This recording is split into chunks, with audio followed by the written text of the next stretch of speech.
The Zarkax Empire prided itself on being the most technologically advanced civilization in the known galaxy. Their ships gleamed with crystalline quantum drives, their weapons harnessed the power of artificial miniature stars, and their defensive shields could withstand the fury of a supernova. So when their advanced scout fleet detected the primitive electromagnetic emissions of a developing civilization at the edge of the Orion Arm, they approached with the casual confidence of gods descending to visit insects. Admiral Varrock stood on the bridge of the Imperial flagship Eternal Dominion. His iridescent scales shifting colors with barely contained amusement as he watched the approaching human vessels on the main view screen. The human ships were bulky, inelegant things, their hulls scarred by micrometeor impacts and solar radiation. They burned chemical rockets for propulsion and relied on rotating habitat sections for artificial gravity. How quaint. "They're hailing us?" Admiral reported his communications officer, her tentacles writhing in what passed for excitement among her species. "Their transmission is using basic radio waves." "Put them through," Varrock commanded, straightening his ceremonial cape. "Let's see what these primitives have to say." The view screen flickered to life, revealing Captain Sarah Chen of the United Earth exploration vessel Horizon. Her face remained carefully neutral as she took in the alien bridge crew, though her dark eyes sparkled with curiosity. "This is Captain Chen of the UES Horizon. On behalf of humanity, we extend greetings and hope for peaceful first contact." Varrock's translator converted her words into the musical tones of High Zarkax. He clicked his mandibles in what his species considered a patronizing smile. "I am Admiral Varrock of the Zarkax Empire. We have been observing your civilization's development for some time. Your achievement of basic spaceflight is admirable for such a young species." Chen's expression didn't change, but something flickered in her eyes. "We appreciate your interest in our development, Admiral. Perhaps we could arrange a diplomatic exchange. Our ships carry cultural and scientific attaches specifically trained for first contact scenarios." "How forward-thinking of you," Varrock replied, not bothering to hide his condescension. "However, the Empire has protocols for dealing with developing civilizations. You will power down your vessels and prepare to be boarded. We will evaluate your technology level and determine what level of guidance your species requires." The temperature on the Horizon's bridge seemed to drop several degrees.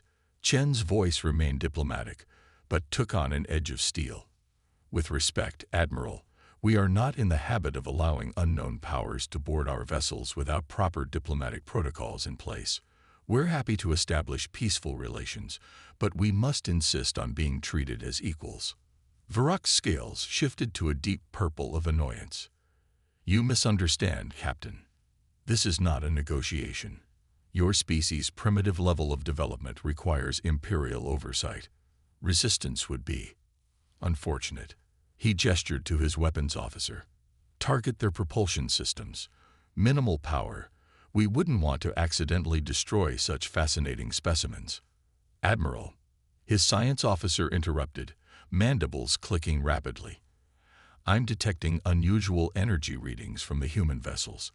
They don't match any known primitive technology. Probably interference from their crude fusion reactors." Varrock dismissed. "Fire the warning shot." A beam of concentrated plasma leaped from the Eternal Dominion's forward arrays, aimed to disable the Horizon's main engines. But instead of the expected explosion, the beam splashed harmlessly against an invisible barrier, dissipating in a spectacular display of electromagnetic interference. For the first time, Captain Chen allowed herself a small smile. "Admiral, I tried to be diplomatic, but since you insist on learning the hard way, allow me to demonstrate why it's unwise to make assumptions about other civilizations." Her image vanished from the screen. Varrock had just enough time to notice that the primitive human vessels were beginning to shimmer, like heat waves rising from desert sand. The bulky external structures seemed to melt away, revealing sleek forms of dark metal underneath. Warning alarms began screaming across his bridge as his sensors finally detected what had been hidden beneath the carefully crafted disguise. Power signatures that dwarfed anything in his fleet. Impossible, he whispered, his scales turning pale. They're just primitives. Captain Chen's voice came through the speakers, tinged with both amusement and warning. Admiral, humanity learned long ago that the best way to survive in a hostile universe was to be underestimated. You're about to learn why that was a very expensive mistake. Admiral Varrock watched in stunned silence as the human vessels completed their transformation. Gone were the crude external panels and rotating sections, replaced by seamless hulls of a material his sensors couldn't identify. The ships now moved with impossible grace, their propulsion leaving no visible exhaust or energy signature. "Status report," he barked, his scales cycling through patterns of agitation. "Admiral, we're detecting multiple quantum field anomalies," his science officer reported, mandibles trembling. "The human vessels appear to be generating localized space-time distortions. Their power output. Sir, our sensors must be malfunctioning. These readings suggest technology centuries beyond our own." Before Varrock could respond, new contacts began appearing on his tactical display. What had seemed to be harmless debris and asteroid fragments around the human ships were revealing themselves as cunningly disguised combat drones and weapon platforms. His fleet was surrounded. "Admiral," the communications officer called out, "we're receiving the general broadcast from all human vessels." Captain Chen's voice filled the bridge, calm but resolute. "Admiral Varrock, I'm transmitting detailed scans of your fleet's vulnerabilities, the ones we identified while you were busy being condescending. You'll note that your shields have a resonance frequency that makes them particularly susceptible to our quantum disruptors. Your weapon systems rely on predictable plasma containment protocols that we can disable with targeted graviton pulses." She paused, letting the implications sink in. "This is not a threat, Admiral. This is a lesson in humility. Humanity developed our masking technology precisely because we anticipated encountering civilizations like yours, advanced enough to be dangerous, but not wise enough to look beyond appearances." Varrock's tactical officer interrupted, her voice shaking. "Sir, their targeting systems are locked onto every critical system in our fleet. The precision. It's like they know our ships better than we do." "Of course we do," Chen continued, as if she'd heard the comment. "While you were scanning our primitive hulls, we were conducting detailed quantum-level analysis of your entire fleet. We know every strength and weakness of your ships, every tactical doctrine in your combat computers, even the personal shield frequencies of your command staff." The bridge fell silent as screens began displaying the promised data. Page after page of detailed technical specifications about Zarkak's technology, much of it classified at the highest levels. Varrock felt his heart skip a beat when he recognized equations describing theoretical capabilities of their systems that his own scientists hadn't yet discovered. "But how?" Varrock finally managed to ask. "Your civilization, all our observations, were exactly what we wanted you to see," Chen replied.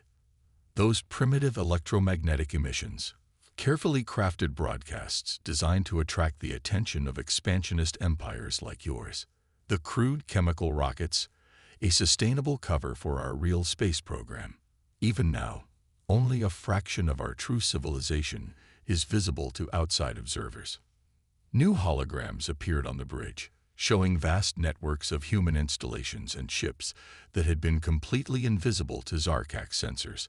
What had appeared to be a simple solar system of colonies and outposts was revealing itself as an elaborate masquerade, concealing a technological civilization that spanned dimensions. "Your empire prides itself on being the most advanced civilization in known space," Chen continued. "But you never stop to consider what might exist in unknown space. How many realms of possibility you hadn't even imagined.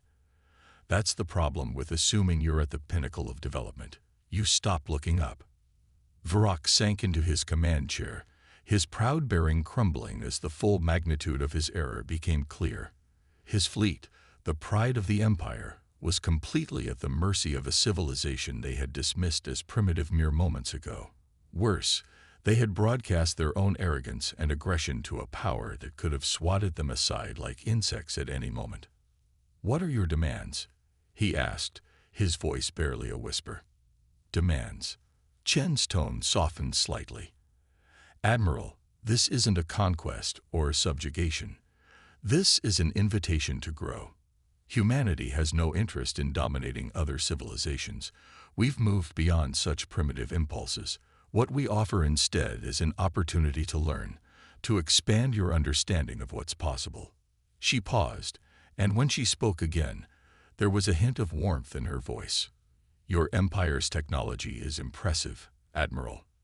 But technology without wisdom is like a weapon without aim, dangerous to everyone, including its wielder. We're offering you a chance to develop both." In the tense silence that followed Captain Chen's offer, Admiral Varrock's bridge crew watched their sensors try and fail to make sense of the human vessel's capabilities. Each scan revealed new layers of technology that seemed to defy the laws of physics as the Zarkax understood them. "Your offer is generous," Varrock said carefully, his scales now showing patterns of confusion and cautious interest. "But the Empire's Council will require proof of your capabilities. They won't simply accept that a species they classified as primitive could have achieved such advancement." Chen's image reappeared on the main screen, a knowing look in her eyes. "We anticipated that reaction, Admiral. Permission to come aboard. I believe a personal demonstration would be more convincing than any sensor data." Varrock glanced at his security chief, who nodded reluctantly. "Granted," he replied, trying to maintain some dignity. "I'll have an honor guard escort you from our docking bay." "That won't be necessary," Chen said with a slight smile.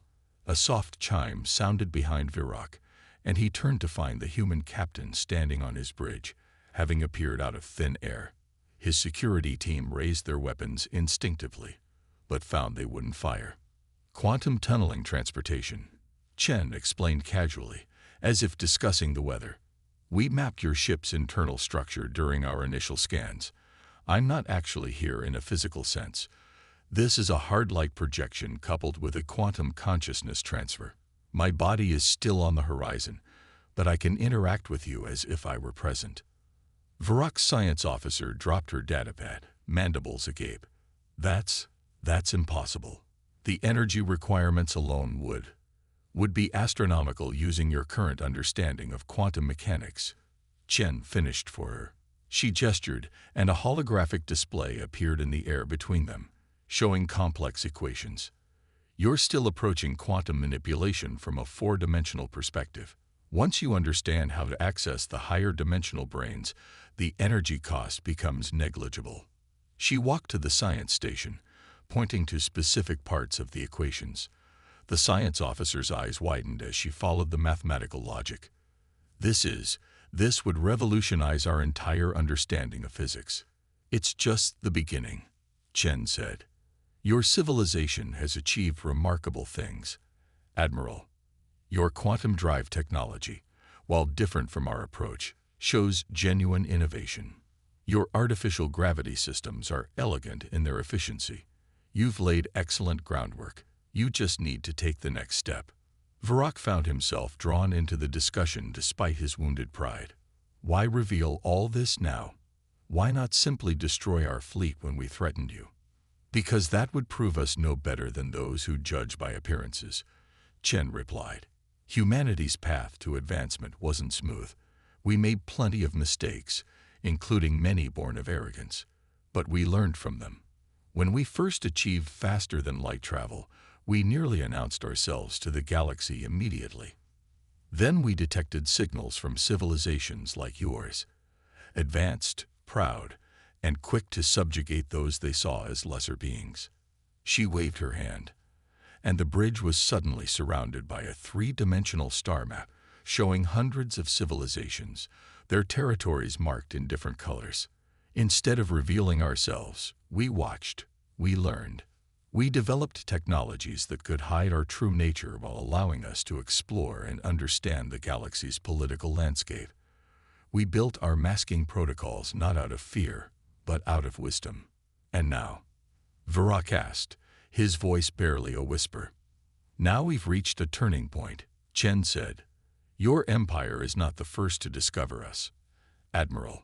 But you are the first whose initial reaction, while arrogant, wasn't immediately hostile. You sought to study us before conquering us. That suggests potential. She turned to address the entire bridge crew. Humanity is emerging from the shadows, but slowly and selectively. We're looking for civilizations ready to join us in exploring the true frontiers of science and understanding. The question is, Admiral, is the Zarkax Empire ready to learn that there's always more to discover? Are you prepared to set aside the assumption that technological advancement equals superiority? The bridge crew looked to Varrock, who found himself facing the most important diplomatic decision of his career. His pride warred with his curiosity, his imperial training with his scientific interest. Finally, he drew himself up to his full height. Captain Chen, he said formally, on behalf of the Zarkax Empire, I would be honored to begin discussions about cultural and scientific exchange. Though, he added with what his species would recognize as a self-deprecating smile. Don't be so sure, Admiral, Chen replied warmly. One of humanity's most important discoveries was that every civilization, no matter their apparent level of development, has something valuable to teach. Now, would you like to see how we really travel between the stars? The next several hours aboard the Eternal Dominion transformed the Zarkax crew's understanding of what was possible. Captain Chen's demonstration began with a simple request. Admiral, would you like to see your ship as we see it? With a gesture, she overlaid the bridge with a holographic display that made Varrock's heart stop. His mighty vessel, the pride of the Imperial fleet, appeared as transparent as crystal. But it wasn't just a simple internal view. He could see energy flowing through systems, quantum fields interacting, and countless layers of reality he'd never known existed. This is how our sensors perceive reality, Chen explained. We don't just see matter and energy. We see the quantum probability fields that underlie them, the higher dimensional interactions that your scientists have only theorized about. Watch what happens when your quantum drive engages. She nodded to Varrock, who gave permission to his engineering team. As they activated the drive, the holographic overlay showed cascading waves of possibility collapsing into defined paths through space-time. But it also revealed dozens of inefficiencies, places where energy leaked away into dimensions the Zarkax couldn't even detect. Your drive design is remarkably elegant, Chen commented, pointing to specific nodes in the quantum field matrix. You've achieved faster-than-light travel through brute force manipulation of space-time. But look here and here, you're losing nearly 60% of your power generation to quantum dispersion. The science officer, Dr. Kell, moved closer to study the display, her natural skepticism warring with professional curiosity. These energy signatures, they don't match any known physics model. Because your models are incomplete, Chen said kindly. Here, let me show you something. She produced what looked like a small crystal and set it on the main console. This is a basic teaching tool we use to introduce quantum mechanics to children.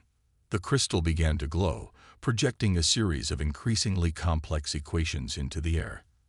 As the Zarkax scientists watched in fascination, it demonstrated principles that bridged the gap between their current understanding and what they were observing in the human ships. Impossible, Cattell whispered, but there was wonder in her voice rather than denial. This violates at least 3 fundamental laws of physics. It only violates them as you currently understand them, Chen corrected. The universe has many more layers than most civilizations realize. Humanity discovered this the hard way, through centuries of research and more than a few near disasters. We're offering you a chance to bypass some of those mistakes. Varrock had remained quiet during the demonstration, his tactical mind racing with implications. Your masking technology, he said suddenly. It's not just visual camouflage or sensor deflection, is it? Chen smiled approvingly. Very good, Admiral. No, our disguise goes much deeper. We can selectively alter how our technology interacts with different layers of reality. What you saw as primitive chemical rockets were actually our engines operating in a deliberately limited state, interacting with only the most basic levels of space-time. The power requirements for such selective quantum interaction would be. Cattell began calculating on her pad, then stopped as the numbers quickly became astronomical. Would be impossible using your current understanding of energy generation. Chen finished. Which brings us to our next demonstration. Admiral, with your permission, I'd like to show your engineering team how we power our ships. Varrock hesitated only briefly before nodding.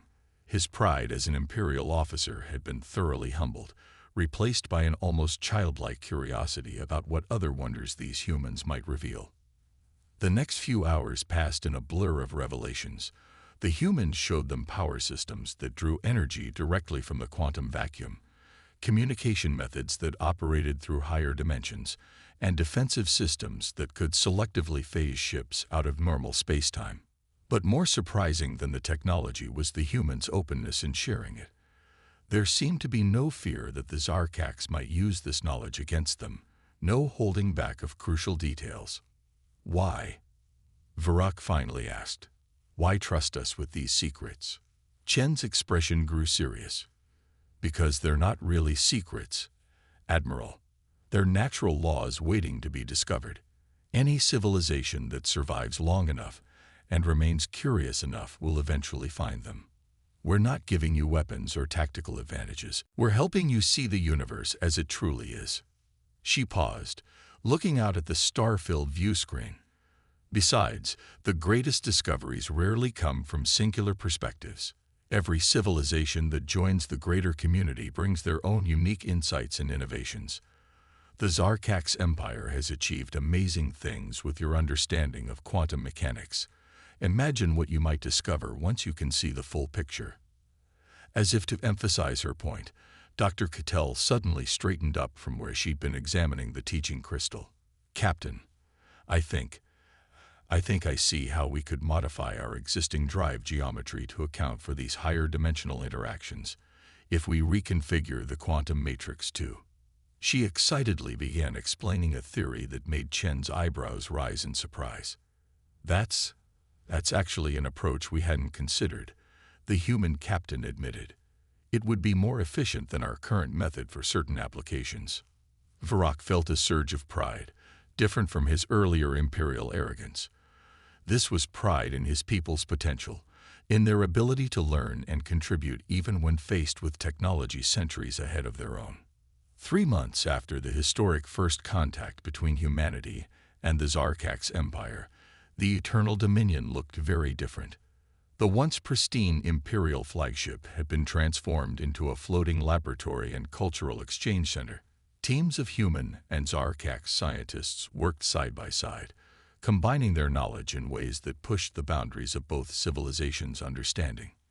Admiral Varrock stood in his favorite observation lounge, watching a demonstration that would have seemed impossible mere months ago.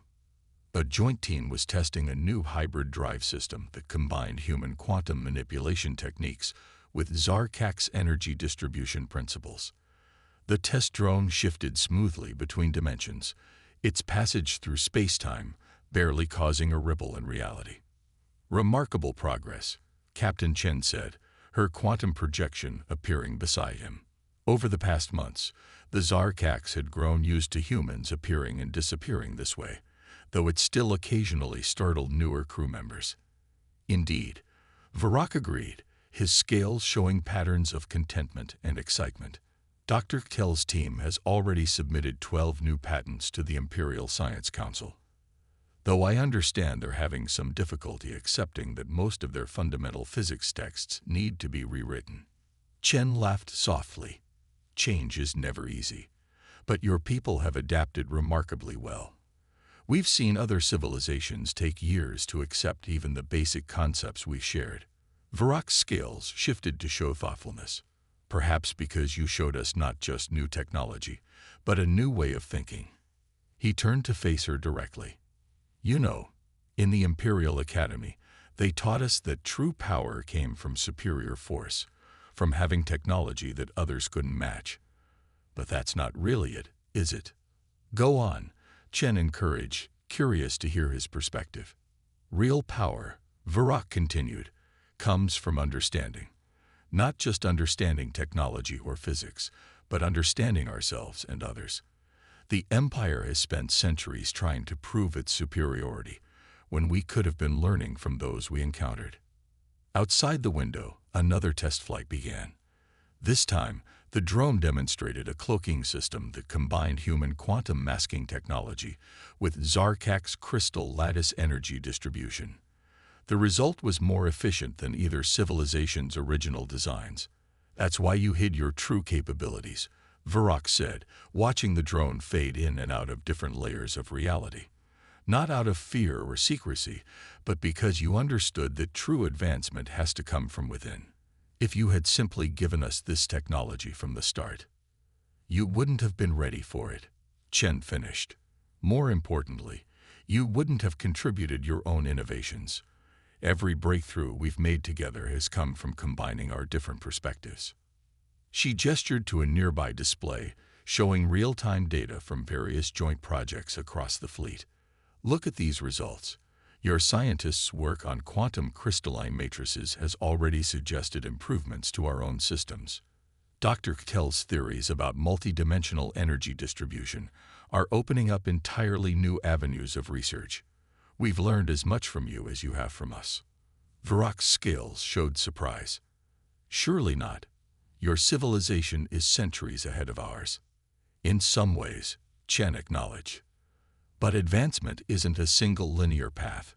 Every civilization develops along different lines, makes different discoveries, finds different solutions to universal problems. True progress comes from bringing those different approaches together. She walked to the window, her projection perfectly mimicking human body language. That's why we're revealing ourselves now, selectively approaching civilizations that show promise. Not just technological promise, but the potential for growth and understanding. The galaxy is entering a new age, Admiral. The old paradigms of dominance and subjugation are giving way to something far more interesting. And the Empire? What role do you see for us in this new age? That depends entirely on you, Chen replied. Already, your council is debating reforms to how you approach other civilizations. There are proposals to transform your conquest fleets into exploration and diplomatic missions. The very fact that they're having these discussions shows how far you've come in just 3 months. Varrock nodded thoughtfully. The younger council members are particularly vocal about change. They speak of an initiative for mutual understanding and development, though some of the older members still cling to dreams of imperial dominance. Change takes time, Chen said. But look there. She pointed to where a group of young Zarkak's engineers was engaged in animated discussion with their human counterparts, their scales showing patterns of excitement and discovery. That's the future. Not one civilization dominating others, but all of us working together to unlock the universe's mysteries. As if to emphasize her point, the test drone outside executed a perfect quantum jump, combining technologies that neither civilization could have developed alone. The resulting ripple in spacetime was almost beautiful, a harmony of human and Zarkak's innovation. We still have much to learn, Varrock admitted, his scales showing humility tinged with anticipation. We all do, Chen replied with a warm smile. That's rather the point. The universe is vast and full of wonders we haven't even imagined yet. But together, she gestured to the successful test results streaming across the displays. Together, we're already discovering things that neither of us could have found alone. As they watched the continued tests, Varrock reflected that the Empire's greatest victory hadn't come from conquest or dominance, but from learning to look past appearances and embrace the unknown. In trying to subjugate what they had thought was a primitive civilization, they had instead found partners in exploration, teachers in humility, and friends in discovery. The stars seemed brighter somehow, full of new possibilities waiting to be explored by civilizations working together rather than competing for dominance. It wasn't the future the Empire had envisioned, but it was, perhaps, the future they had needed all along.